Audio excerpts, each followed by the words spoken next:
नमस्कार। अब हम करने जा रहे हैं प्रश्नावली 11.3 का छठा सवाल। तो छठे सवाल में आइए देखते हैं क्या है। वो कहता है कि वर्णन कीजिए दाईं तरफ जो दो आकृतियां दे रखी है, यानी एक अपने को बेलन दे रखा है और एक घन दे रखा है।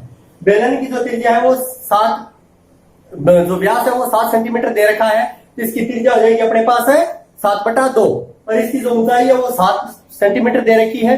तो एक तो बेलन का पृष्ठीय क्षेत्रफल पूछा है और एक इसका घन का पृष्ठीय क्षेत्रफल पूछा, यानी पार्श्व पृष्ठीय क्षेत्रफल की बात कर रहा है। वो किसकी बात कर रहा है? पार्श्व पृष्ठीय क्षेत्रफल यानी वक्र पृष्ठीय क्षेत्रफल की बात कर रहा है। ठीक है, तो अपने सबसे पहले बेलन का पृष्ठीय क्षेत्रफल देखते हैं। तो बेलन का वक्र पृष्ठीय क्षेत्रफल क्या होता है? 2πr।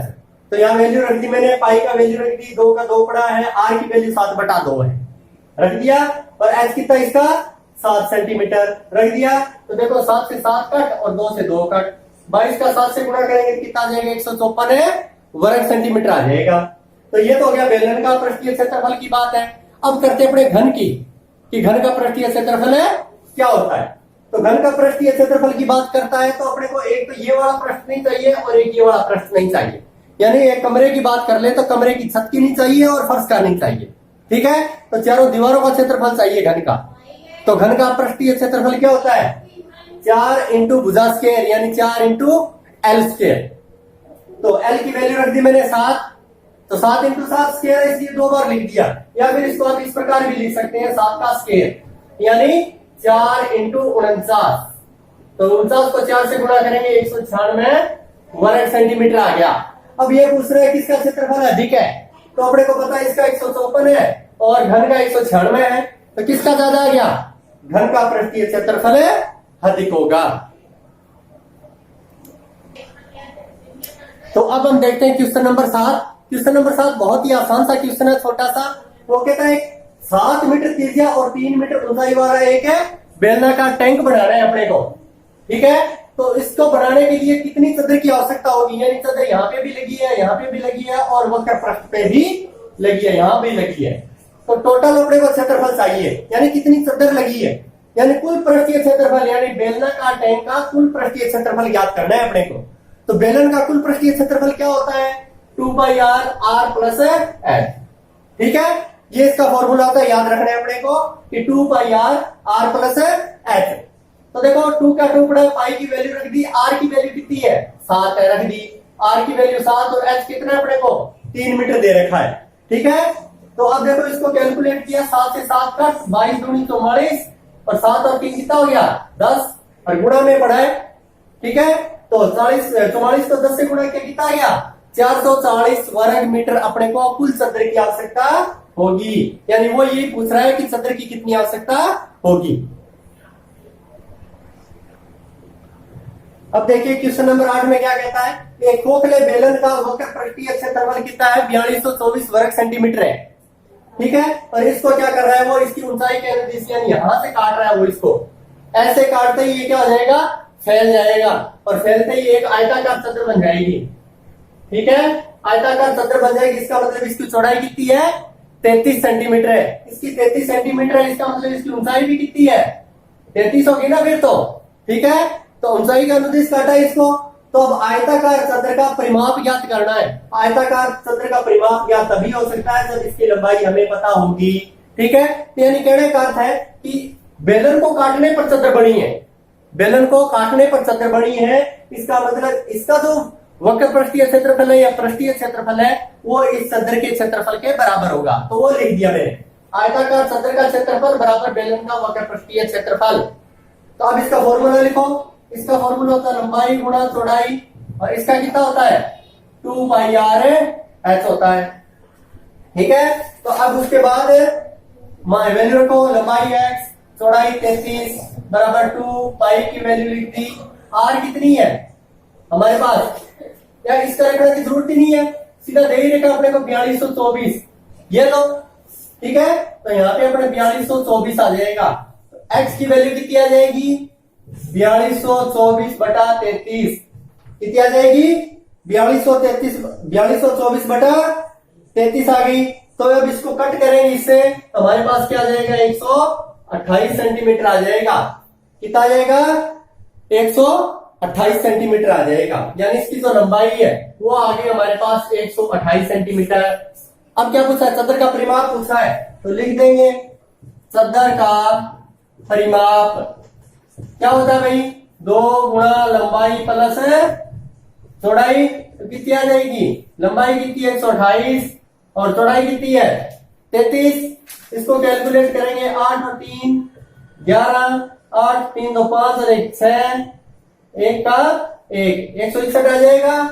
161 को 2 से गुणा करेंगे कितना आ जाएगा, 2 एकम 2 6 2 12 से 1 2 एकम 2 1 3, तो आ जाएगा 322 सेंटीमीटर आ जाएगा इस चदर का परिमाप। यानी सबसे पहले आप चदर का लंबाई ज्ञात करोगे और उसके बाद में उसका परिमाप ज्ञात करोगे।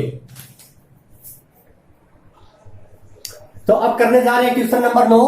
क्वेश्चन नंबर 9 में कहता है कि किसी सड़क को समतल करने के लिए एक सड़क रोलर को सड़क के ऊपर घुमाने के लिए 750 चक्कर लगाने पड़ते हैं। तो यदि रोलर का व्यास दे रखा है, ध्यान रखना है यहाँ पर 84 सेंटीमीटर और लंबाई 1 मीटर दे रखी है, तो दोनों इकाइयां अलग अलग है, 1 सेंटीमीटर में है और 1 मीटर में, विशेष ध्यान रखिएगा इसकी। तो सड़क का क्षेत्रफल पूछा है, यानी 750 चक्कर लगाने में कितना क्षेत्रफल पार करेगा। तो देखो रोलर की सबसे पहले हमें त्रिज्या ज्ञात करनी पड़ेगी। व्यास दे रखा है तो 84 को 2 से भाग करेंगे, यानी व्यास दे रखा है, त्रिज्या व्यास की आधी होती है, इसलिए हमें क्या करना पड़ेगा, 2 से भाग देंगे, 42 सेंटीमीटर आ गया। अब सेंटीमीटर को मैंने क्या बदल दिया, मीटर में बदल दिया, ठीक है। तो अब आगे देखो, रोलर को एक चक्कर में घूमने पर टोटल क्षेत्रफल, यानी ये रोलर पूरा ऐसे घूमेगा एक चक्कर, तो इसका वक्र पृष्ठीय क्षेत्रफल बन जाता है, यानी इसका पृष्ठीय क्षेत्रफल कितना होता है 2πr, यानी एक चक्कर लगाने में उसे 2πr क्षेत्रफल पार करना पड़ेगा। तो 750 चक्कर लगाने में गुणा कर देंगे, तो 750 का 750, 2 का 2, पाई की वैल्यू r अपने निकाला है 0.42 मीटर और h की वैल्यू कितनी है 1 मीटर। अब देखो पॉइंट हटाया यहां से, तो बटा में कितना लगा दूंगा 100, 25 के भाड़े से काट दो, 25 3 75 और 25 चौके 100, ठीक है। 2 2 4 और 2 से इसको कट करेंगे 21, ठीक है। अब 2 से 2 कट हो गया, अब 7 एकम 7 7 किया 21, तो इधर तो कितना बच गया 30 और इधर कितना बच गया 66, ठीक है। तो अब इसको दोनों को गुणा करेंगे कितना जाएगा अपने पास 1980 वर्ग मीटर क्षेत्रफल आ जाएगा, यानी एक रोलर 750 चक्कर लगाने में 1980 वर्ग मीटर क्षेत्रफल पार करेगा।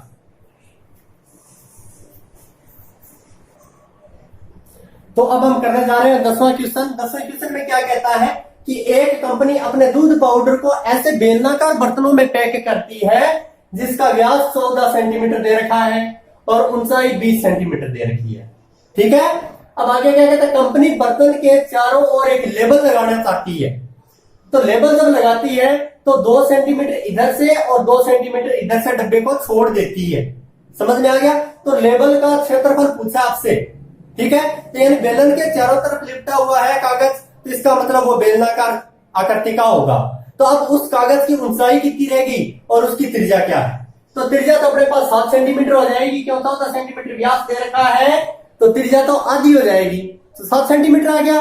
अब बात आती है इसकी ऊंचाई की, तो ध्यान रखना यहां से लेकर के यहां तक टोटल 20 है, तो 20 में से 2 सेंटीमीटर इधर छोड़ दिया और 2 सेंटीमीटर इधर छोड़ दिया, यानी कितना कम हो गया 4 सेंटीमीटर कम हो गया। तो देखो 2 + 2 मैंने घटा दिया, तो 20 में से 4 माइनस हो गया, कितना रह गया, कागज की जो ऊंचाई है वो रह गई अपने पास 16 सेंटीमीटर, ठीक है। तो अब अपने पास सीधा सा फॉर्मूला है कि लेबल का क्षेत्रफल पूछा है उसने, और लेबल का क्षेत्रफल क्या हो जाएगा 2πr/h हो जाएगा। तो 2 पाई की वैल्यू रहेगी, r की वैल्यू कितनी आ गई अपने पास 16, ठीक है। अब उसके बाद h कितना अपने पास, r अपने पास 7 है, सॉरी, और ये कितना आ गया अपने पास है 16, h कितना अपने पास 16। अब इसको कट करो, कितना आ जाएगा हमारे पास 7 से 7 कट कर दिया मैंने, क्या बचा 22 दूनी 44 गुणा 16, 44 गुणा 16। तो दोनों को जब मैंने गुणा किया तो मेरे पास कितना आ गया 704 वर्ग सेंटीमीटर, ये है उस लेवल का क्षेत्रफल। बस ध्यान रखनी है अपने को एच कैसे निकालें, तो 2 इधर से कम कर दीजिएगा, 2 इधर से कम कर दीजिएगा, तो एच आ गया अपने पास 16 और त्रिज्या कितनी आ जाएगी 7। 2 पाई आर एच में वैल्यू रख दो, क्योंकि लेवल का क्षेत्रफल पूछा है, पृष्ठीय क्षेत्रफल पूछा है और बेलन के ऊपर लिपटा हुआ है तो उसकी आकृति बेलनाकार हो जाएगी। तो बेलन का पृष्ठीय क्षेत्रफल 2 पाई आर एच, आर की वैल्यू और एच की वैल्यू रख दी और कैलकुलेट किया मैंने, कितना आ गया 704 वर्ग सेंटीमीटर। तो यह थी हमारी प्रश्नावली 11.3। धन्यवाद।